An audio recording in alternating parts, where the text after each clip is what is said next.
వెన్నుపూస సమస్యతో బాధపడుతూ బెడ్ రిడన్ అయిన లక్ష్యాన్ని ఛేదించిన విశాఖ యువతి 888 ర్యాంకుతో విజయం. ఇప్పుడు మీరు ఎంత సివిల్ సర్వీస్లో ఎంత ర్యాంక్ పొంది? 800. ఈ ర్యాంకు సాధించడంలో మీకు కీలకంగా ఇన్స్పైర్ చేసింది ఎవరు?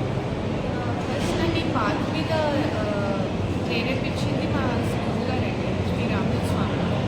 ఆ తర్వాత మా parents and family support with me through out. అంటే మీరు ఆప్షనల్ ఏం తీసుకున్నారు మేడం అందులో? మ్యాథ్స్. అంటే ఇట్లా మీకు పెయిన్ రావడం తోటి తర్వాత ఏమీ ఇబ్బంది కాలేదు మీకు ర్యాంక్ సాధించడం? ఇంకా లేదంటే ఈ పెయిన్ లేకుంటే ఇంకా ఎక్కువ ర్యాంకు సాధించేవాళ్ళు? గైడెన్స్ దొరకడం కానీ దాంట్లో ఇబ్బంది పడడం, nothing related to physical issues, but major issue lack of guidance.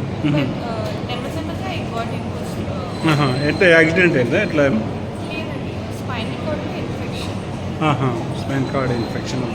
ఎప్పటి నుంచి మేడం? ఎన్ని సంవత్సరాల నుంచి ఉండే? ఫ్రమ్ ది 11 years నుంచి. 11 years నుంచి. ఎటువంటి ప్రాబ్లం ఉండి కూడా మీరు దీన్ని చదువుకోవాలనే ఒక దీంతో గ్రేట్ మేడం, థ్యాంక్ యూ. పాపకు ఇన్ని ఇబ్బందులతోటి కూడా ఉన్నది కదా, ఎట్లా మీరు సహకరించేవాళ్ళు?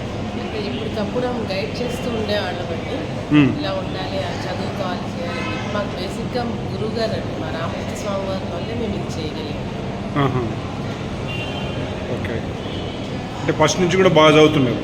మొదటి నుంచి కూడా తను బాగా చదువుతుందండి. తను ఐఐటి కర్నూలు చదువుతున్నప్పుడు ఇంజనీరింగ్ ఫస్ట్ ఇయర్లో ఉన్నప్పుడు ఇలా జరిగింది. ఓకే. మీరేం చేస్తారా మ్యామ్?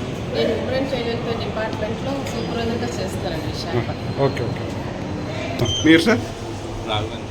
దేంట్లో? రైల్వేస్లో చేస్తారా?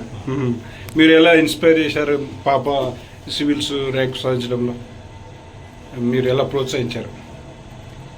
Just pushing her on and like future today is not the end.